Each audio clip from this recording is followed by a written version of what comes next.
They barely noticed him.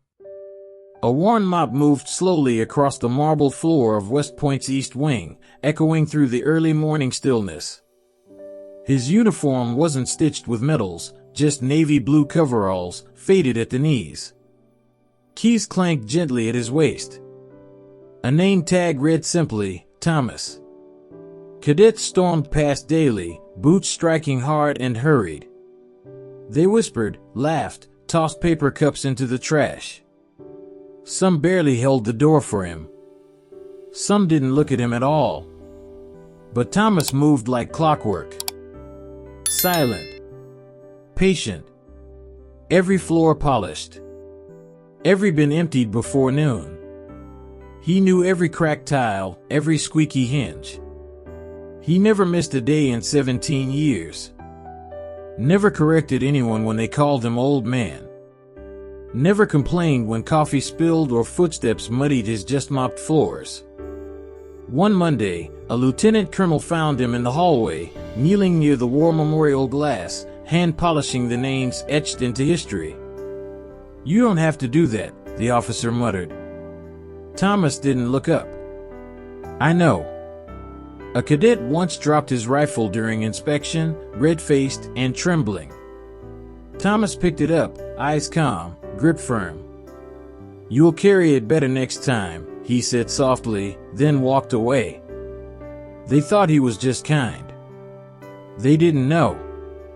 It happened during a spring fire drill. An alarm screamed. Cadets filed out in organized chaos. But one, young, limping, too proud to ask for help, stayed behind. Smoke curled from the mechanical wing. A fire had breached the old storage room. Thomas saw the cadet through the haze, knees wobbling, lost in the smoke. Without a word, he ran in. The fire crew arrived moments later to find them both outside, Thomas holding the cadet steady, his own hand scorched, eyes blinking smoke away. They rushed the cadet to the medic. One firefighter paused. "You ex-military?" Thomas gave a half-smile. "Something like that." Later that evening, a colonel requested Thomas's file. His full name read, Command Sergeant Major Thomas Reece, retired. 3rd Special Forces Group. Silver Star. Bronze Star with Valor. Purple Heart.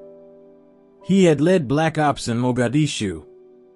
Carried fallen brothers through a kill zone in Marja. Survived an IED blast that shattered half his ribs. And after 30 years, he quietly declined a ceremony. Walked away from the battlefield. Took a mop. He said he still wanted to serve. They asked him to speak. At graduation, cadets filled the auditorium. Flags hung tall. Brass shined on polished shoulders. Thomas stood backstage in his coveralls. A general approached him, eyes steady. "You don't have to wear that today," he said, motioning to the uniform. Thomas shrugged. "I do. That's who I am now." When he stepped out, the applause was hesitant. Some cadets didn't recognize him. Then the general walked out behind him. "This man has taught you more about duty than any textbook." Gasps rippled. The general continued. "He led operations none of you will read about. He buried more brothers than he'll ever admit. And when he left war behind, he still chose to protect every one of you. Without rank. Without recognition." Silence stretched like reverence. Thomas finally spoke. His voice was low, sure. "You salute brass. You stand for flags. But real honor is what you do when no one's looking." The room stood in total silence.